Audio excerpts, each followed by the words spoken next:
Hi, everyone. Sorry that took.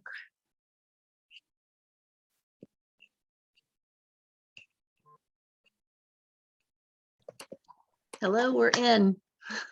Hi.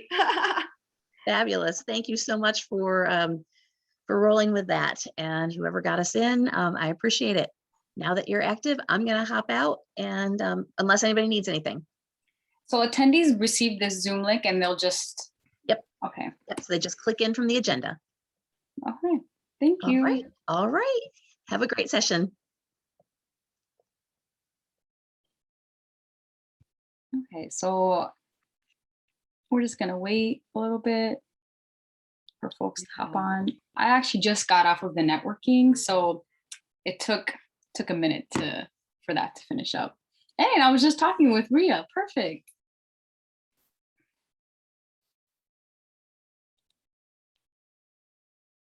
Okay, we'll just wait a couple more minutes if that's okay with you. And we'll get, okay, perfect. So we'll start, let's say 1:30, my time, 1:35. So at the 35, we'll start.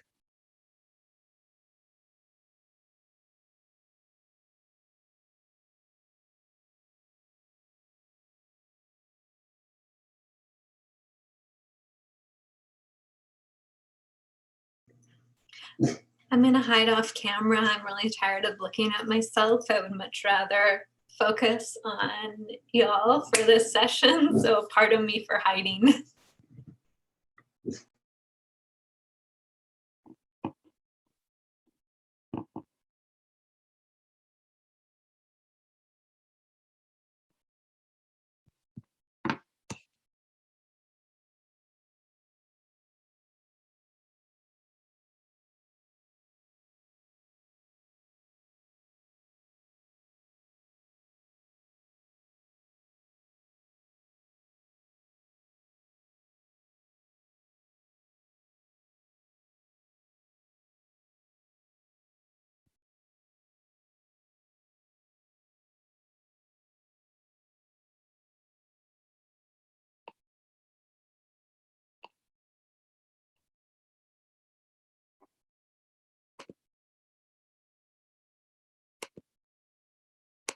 I should probably change my name. I am not Sarah Guillermo.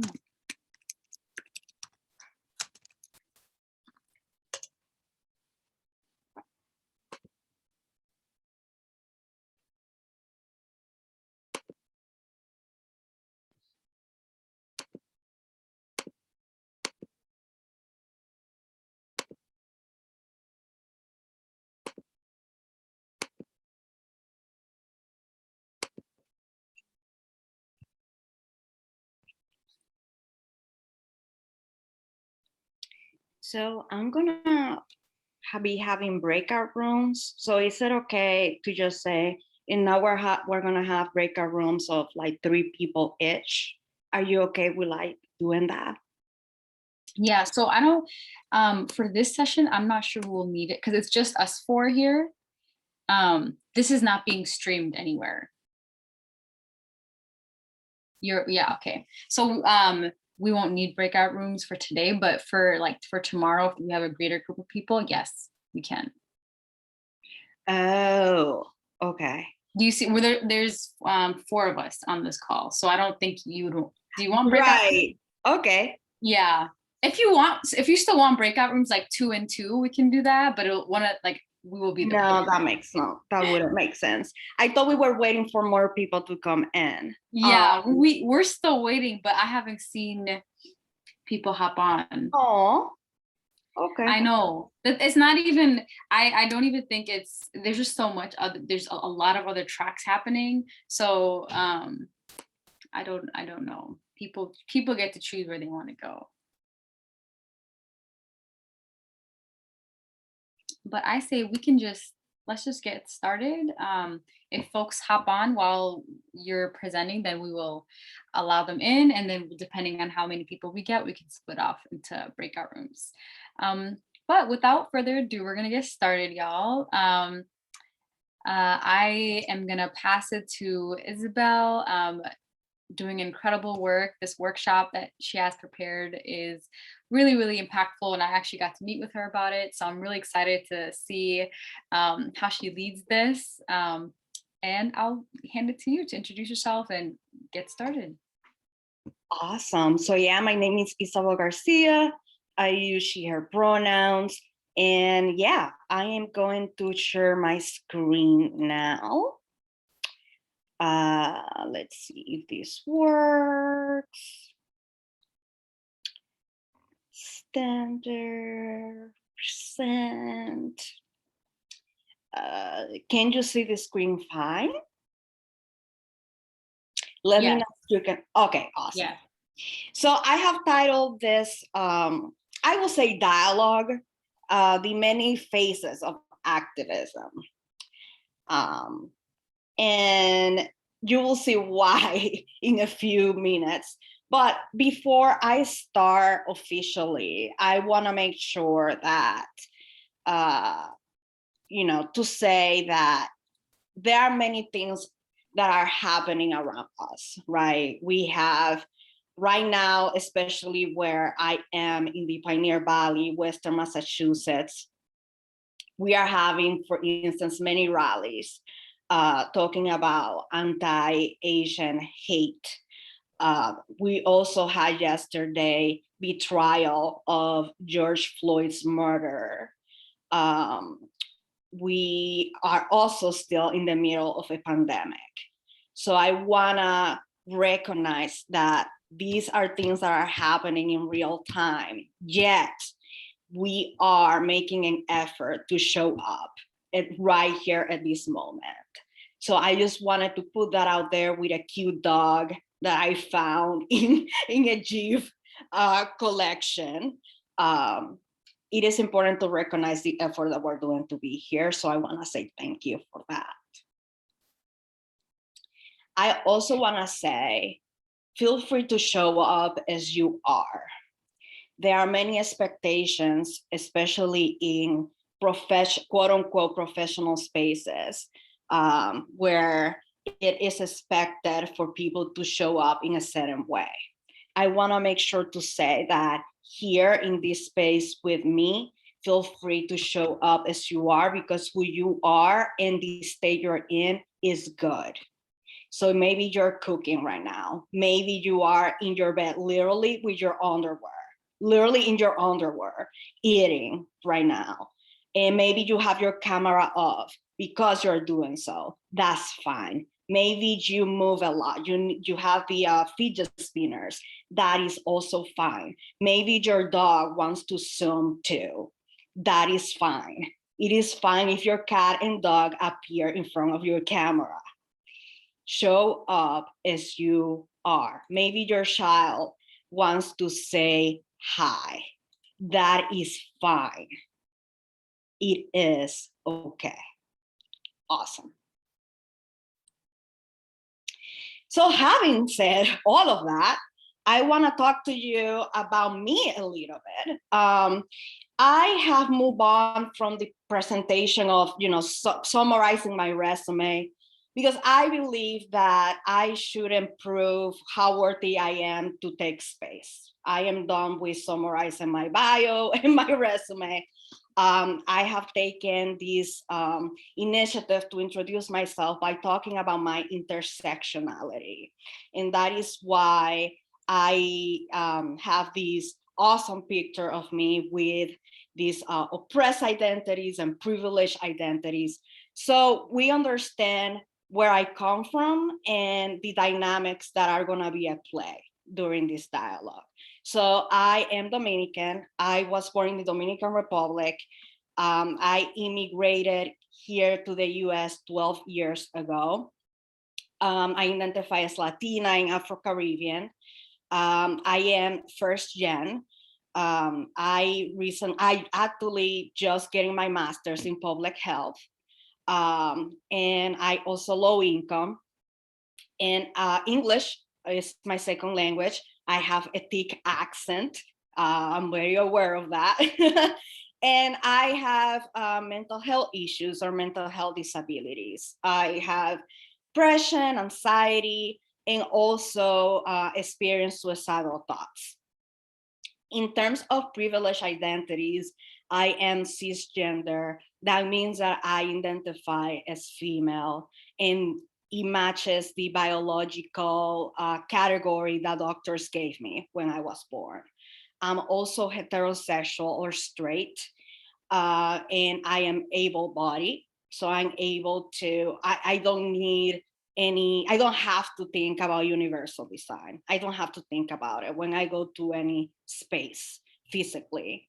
And I'm also agnostic. I never give details about what that means because I don't want to get into a debate. What I mean by agnostic, basically why I added it there, is to say that I do not affiliate with a religion that is, persecuted, right? That's what I'm trying to say. So, and you see a logo here that says Estoy aquí, I am here. So that is an initiative that I created a year ago. And basically what I do is I provide racial justice training and intergroup dialogue to spread awareness about the social and cultural factors that influence suicide in Latinx and Black communities. And that is basically the work that I do on a daily basis. I do suicide prevention and social justice education. And part of that is talking about advocacy and activism in various systems, specifically mental health. Alrighty. So I want to start, before I get into the meat, into the nitty-gritty of this dialogue, I want to know, what do you think about when you hear the words activism? What do you think about when someone says, I am an activist? Or when you say, maybe you say it yourself, maybe you say, I am an activist. So what images come to mind? What words come to mind? What concepts come to mind? And I am going to stop sharing for this part. Feel free to use the chat, or feel free to unmute yourself and just say it aloud. So let me write it here in the chat too. What are the things you think about when you hear the words activism? Images, concepts, phrases, maybe a quote, maybe you think about a quote. People, maybe you think about a certain person. I see one comment, someone who cares and is passionate. Interesting. Can you expand a little bit more about the caring part? What things, an activist, what are the things that they care about? What are those things? Something that's important to them. I always say, like, being an activist is caring about something and making sure that other people know too. And if you care about justice, racial justice, if you care about gender justice, if you care about economic equity and economic justice, like that's being an activist. I think sometimes we look to activists as this huge like person that's of power, or like has to be a leader, but really it's just someone who cares about something and you're talking to somebody about it. That's activism. Right, awesome. Yeah. So, and we're gonna be talking, well, literally the dialogue is about expanding the concept that we have about activism, right? But yeah, what about everyone? What about everyone else? Is there a person, an image that comes to mind, a quote, certain words, anything? Oh, I see. Standing up for what is right. And what are ways, there are ways that we all can choose to stand up, right? And we're going to talk about that. Community center and community driven change. Lead by the people for the people. Wow. Community center, community driven change. Powerful. Usually when I think of activists, I think of women of color, since we usually lead the fights. Good point. The typo is fine. Show as you are, right? And that comes with typos. That comes with everything. Show up as you are. That is fine. Okay, awesome. So I see many keywords here. Leading, one is one word. Community, I see. Caring, passion, standing up. What else? Not to be confused with influencers. Yuri Kochiyama comes to mind. Did I pronounce it right? Is it Kochiyama or? Yes. Awesome. Okay. Yes. Well, I will definitely research about Yuri. Yes. Awesome. So having said that, let me share my screen again. So, oh, Malcolm is adding her arms. I know who Yuri is. Okay, thank you. Yes, yes, yes. Thank you for adding that information. Yeah. So, having read all of the definitions, all of your definitions, I think it is good for us to move on. But first, I want to share a little fun fact. The fun fact is that I didn't know I was an activist until a year ago, okay?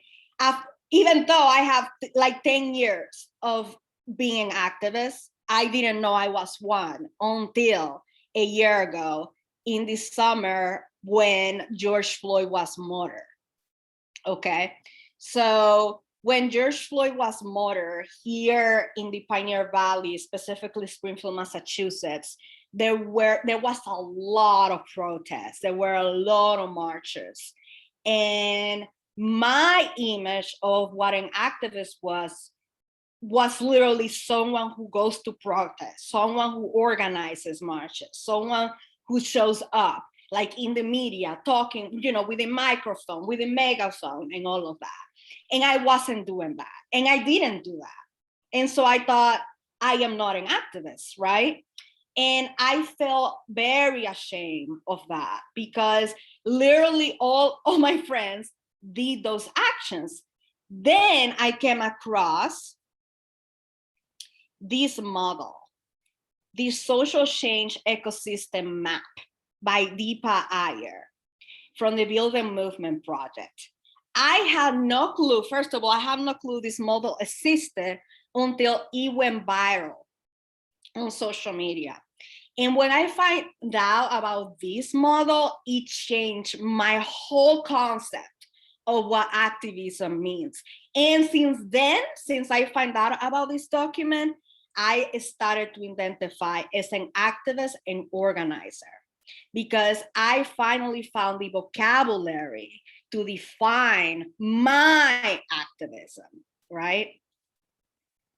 So this is the map that Deepa Iyer created to show the intersectionality, to show the expansion of activism.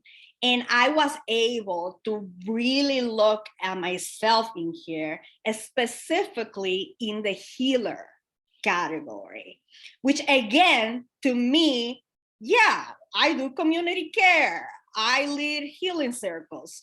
Yeah, I always done that. Like, that's what I do. But I never thought about it as a form of activism. Never, because I never heard anyone calling it activism. And so I started reading like all of these categories. I started asking questions to my community, like, do you see yourself in here or that? And unfortunately, I found that many people were in the same boat as I was. They also didn't define their work as activism when it is. So I wanna basically give us a chance to look at these different categories or definitions. So for instance, we have guides, weavers, experimenters, frontline responders, visionaries, builders, caregivers, disruptors, healers, storytellers. Now, usually in the media, what is shown as activists or activism are frontline responders and disruptors. And there's nothing wrong with that. I am just saying that there's more to activism than these two roles. So of course, each of these categories have different definitions, right? And I think the main purpose of this dialogue is to look at these definitions and really open our minds, open the possibilities as to where our work and our values fall in or fall under. So for instance, we have what she calls weavers. So if you are a person that see through lines of connectivity, so between people, places, organizations, ideas, and movements, you're a weaver, right? And hence the word weaver, the concept of weaving, because you are a person that sees patterns and is able to connect multiple systems. It just comes easily to you, right? It's almost natural for you to envision things and use your imagination. There's a lot of imagination when it comes to weaving. So you are that person, that you are a collaborator, right? You are that person that if you are looking in an event or a program, you think about, oh, do you know who will be a good person to also know about this? So and so, and you just start connecting the dots. And suddenly you have a bunch of people working together. That's you. If you like that, if you're that type of person, you are a weaver, or you fall under that category. Then we have the experimenters. Experimenters are people who innovate. They're original, they're creative, they're pioneers, they invent things. And they take risk. And course correct is needed because they understand that, well, first of all, nothing's perfect. Mistakes are done and they're open to feedback. Hey, maybe this initiative you're creating, maybe the way you're organizing things, maybe you could change one or two things. They're flexible. They understand that things are not just fixed, and that they can change over time. So they're also, like I said, frontline responders. So they address community crisis, right? They are the marshals in the protests. They are the one organizing resources. So for instance, when COVID-19 first started, when the pandemic started, these were the people doing mutual aid, and they're still doing mutual aid work, right? So having networks of people helping each other, giving transportation, rights, food, shelters, and a bunch of different resources. And tagging you in social media posts saying, hey, there's a new let's say location for food, for volunteering. Here's the contact info. These are people that move with the resources and are always updating themselves about new resources in the community and letting other people know. There's also the visionaries. So these are people that use a ton of their imagination to think about literally things that you might think are impossible. So these are people who speak about abolitionists, for instance, people who work to either reform the criminal justice system or defund, for instance, the police force. These are people who really push you to think about like the things that as a society you think that's never going to happen, but they think about it and they put on the work. You see them going to meetings, you see them going to talking to policy makers and pushing them to do these things. right? So hopes and dreams and reminding us of our direction. They're builders, right? They develop, organize, implement ideas, practices, people, resources. They are very collective. So they don't necessarily focus on what am I building, but what are we building together? So they're always thinking about basically how do we move basically with very closely to weavers? How do we get as many people on board? And they understand that builders understand that not everyone is gonna agree with the mission, but having enough people to drive the mission is important. There, we also have caregivers, and I'm one of the caregivers. So for instance, caregivers are very are nurturers. They nourish.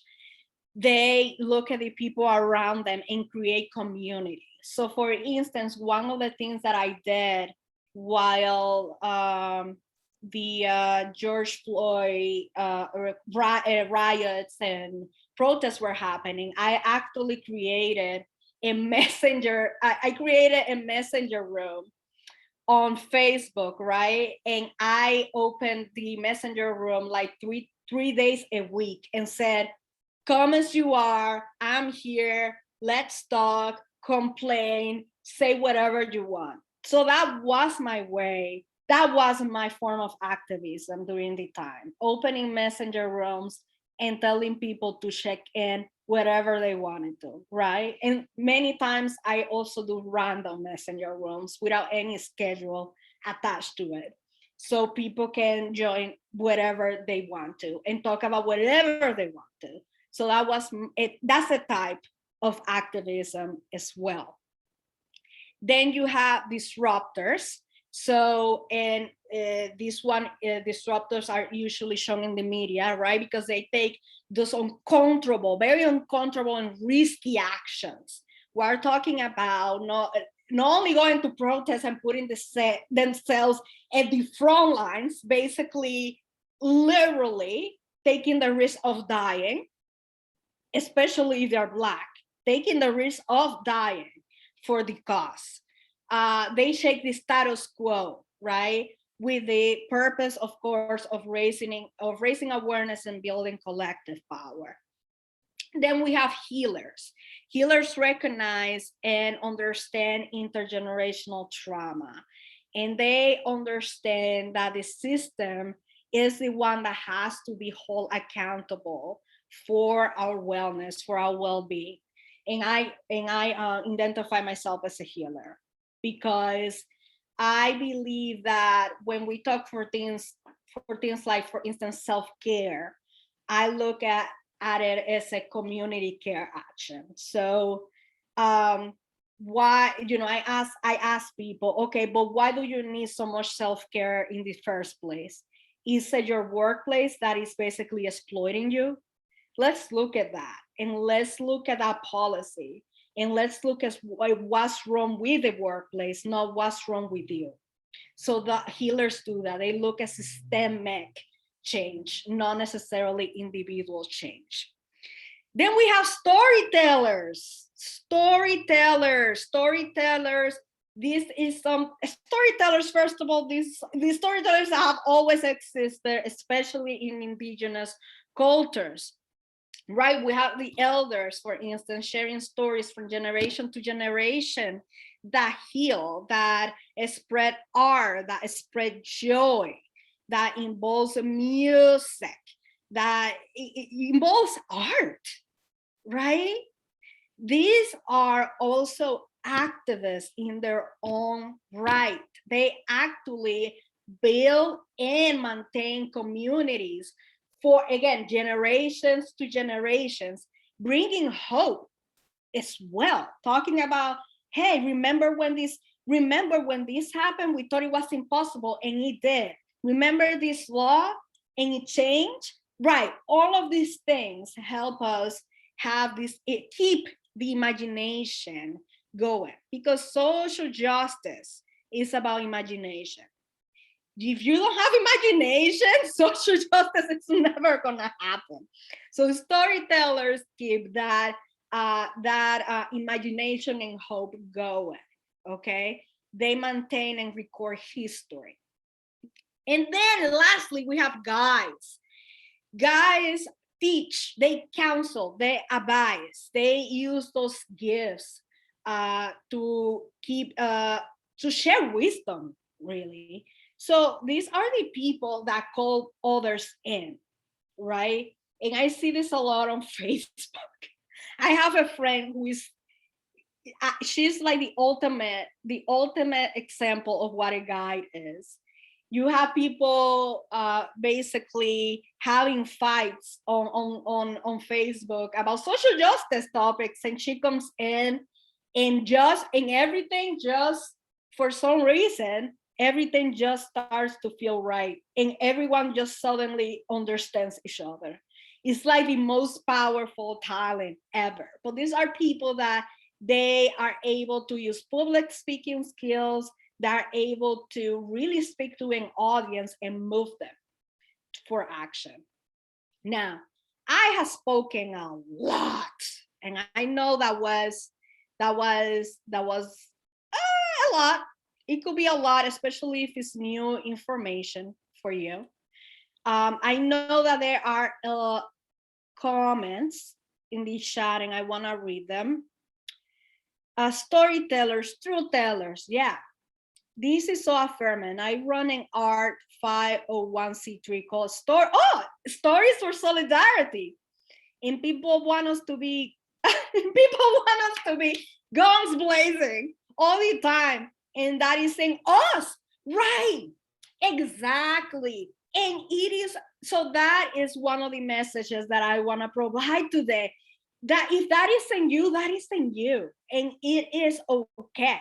If the storytelling is your tool for activism, then that is your tool for activism. I didn't go to any protests during the summer, and people were writing on Facebook, oh, some people speak about social justice and they don't show up, because their definition of showing up was physically going to protest, right? And taking pictures and putting it on social media. That is not my way of showing up, and it's fine, right? So I don't know if we have time, but the last part of this dialogue is I have a couple of questions just for reflection. And I was thinking of doing breakout rooms, but because this is a small group, I think it will be okay to reflect as a collective. How many minutes do I have? I think I lost time. Yeah, we're here till 20. Oh, okay. So we have time. So yes, so these are questions that are part, by the way, of this guy that about the social ecosystem model. So the social ecosystem model not only shows this map and the definitions, but it also has multiple questions for reflection. And I am gonna be copy and pasting the link to that guide on the chat at the end. So that way you can also look at it and even maybe use it for your organization. Maybe you wanna do more with the material. But I chose these 3 questions because I think they are very good to start, or planting the seed for this conversation. So for instance, when looking at these roles, are there roles that you feel comfortable and natural playing, like they just come easily to you, like you don't even have to think about it, because it's like, oh, this is what I do. I have been doing this for a while. But why though? Why is it that they feel comfortable and natural to you? What roles make you come alive? And that is a beautiful thing. That is just a beautiful way of putting it. What roles make you come alive? What roles tells you, wow, life is worth living? And I ask that question all the time in my suicide prevention work. What makes life worth living? And if your answer to that question is one of the efforts you do in activism, there you go. That's it. There you go. That is a sign that you should probably continue doing that. And are there any differences about feeling comfortable doing something and then coming alive when doing something? Are there differences there? Maybe not. Maybe there are no differences there. But it is good to reflect on those things, because maybe you are good at something, but it doesn't give you joy. So it is really up to you to choose. Do I do something that I am good at, but I don't necessarily enjoy, or doing something that you enjoy comes naturally to you, or maybe it doesn't come naturally to you, but you want to do it? So, thinking There's more. a question in the chat. Someone said, is it okay if I write down these questions? Oh, yes. So these questions are part of the guide that I will be sharing with you at the end. And of course, yes. So as I talk about the questions, feel free to write them and to also answer them in whatever you feel comfortable, right? It could be on your whatever, notepad, Word document, right? So feel free to reflect on the answers. Then the other question is, what is the impact of playing these roles on you? Physically, energetically, emotionally, spiritually, right? Because these are heavy. They're especially now when all these things are coming. These things have been happening forever, right? Anti-Blackness has been forever. Anti-Asian hate, that has been happening forever. These are not new things, but they're suddenly coming to the surface, right? How do you deal with all of these things, and how do you relate your activism work with all the things happening? For instance, I can tell you that as a healer or as a caretaker, that is a lot of work. I can tell you, maybe some people might see it as, oh, please, like, come on, you open a messenger room and stay there for people to come in, or you do healing circles. Oh, come on. But that actually takes a lot of work and preparation. I literally have had to take training about how to facilitate dialogue. I have taken multiple trainings about how to facilitate dialogue and how to create spaces for people. It takes education and work to do literally all of the roles that I just explained.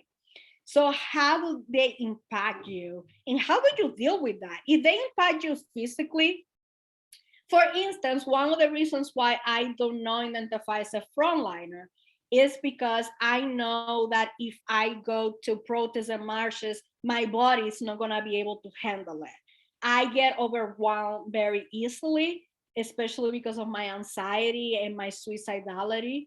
So I need, to basically build my own spaces where I feel a little bit more in control, and at home, or in a room, in an office, whatever it is. But my body would not be able to handle walking for more than like 15 minutes. It's not gonna happen. So what toll does it take on you? And then looking at how does your role connect to your privilege and power? This is super duper important, especially if your activism is defined as allyship, right? Because many people, especially now, call themselves allies. Well, if you consider yourself an ally to a certain population or cause, that means you have privilege that group doesn't have. So how does your role connect to that privilege and power? And other roles where you might be taking too much space or not enough. That is huge, especially as people who identify as women, who have been told for centuries that we shouldn't even be in any space, first of all. And how does that interact? All of these identities, how do they interact to tell you how much space you should be taking? How do you deal with that? So having explained all of these questions and having 10 minutes left, please take your time to, you know, write the answers. And if you feel like sharing the answers, then feel free to do so. You don't have to share the answers because these are questions that are considered to be personal. But if you feel inclined to answer it as a collective, feel free to do so. Because this is the last part of the dialogue. So basically, feel free to just speak in the chat or unmute your Zoom. And I think I'm gonna copy and paste the questions in the chat. So that way it might be easier. So the first question, what roles do you feel comfortable natural playing and why? Second question, what is the impact of playing these roles on you? Third question, how does your role connect to your privilege and power?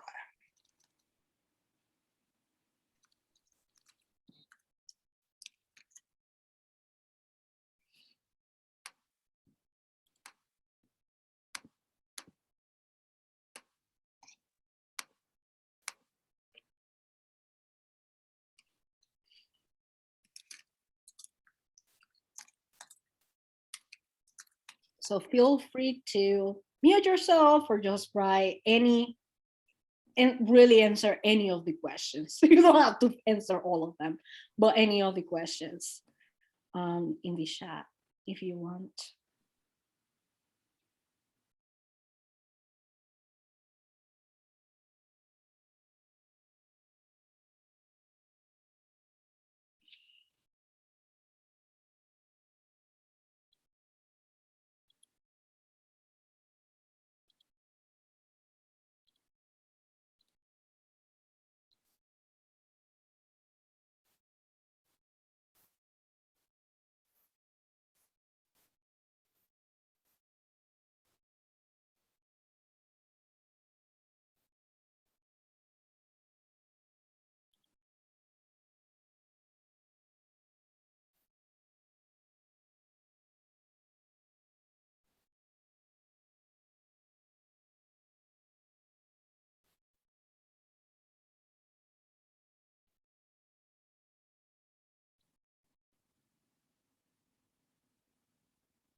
How's the journaling process going for everyone? If you like drop in the chat, I'm loving these questions. Like I want to take some more time after this and reflect. Mm-hmm. Right, so don't feel like you have to answer every single question now. You can literally pick one right now and just think about it and maybe share. I'm still writing down the question. That is okay. That is fine. Really appreciate the time to reflect on these great questions. Yeah. So like I said, this is just the beginning of, a deeper dive into these roles. I encourage people, if they never heard of this model before, to read more into it. I have the link here. Let me put it here.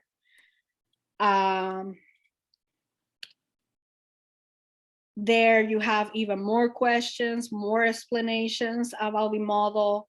I encourage people to really bring the model to their own community and also have their own dialogues about it.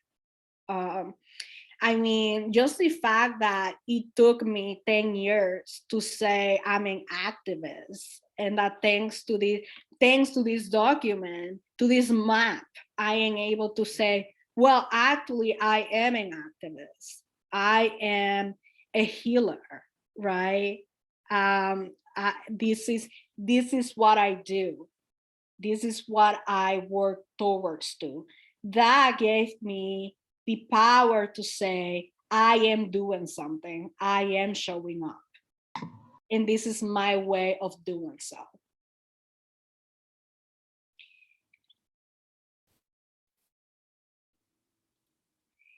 So, have said that, just to, and let me see if I can show you my social media. I am always open to talking more about this work with people. I am also always open to collaborations, and just expanding my community. So for instance, Estoy Aquí has various social media. If you look up Estoy Aquí LLC on Instagram, Twitter, Facebook, then you can find me there. I also use LinkedIn.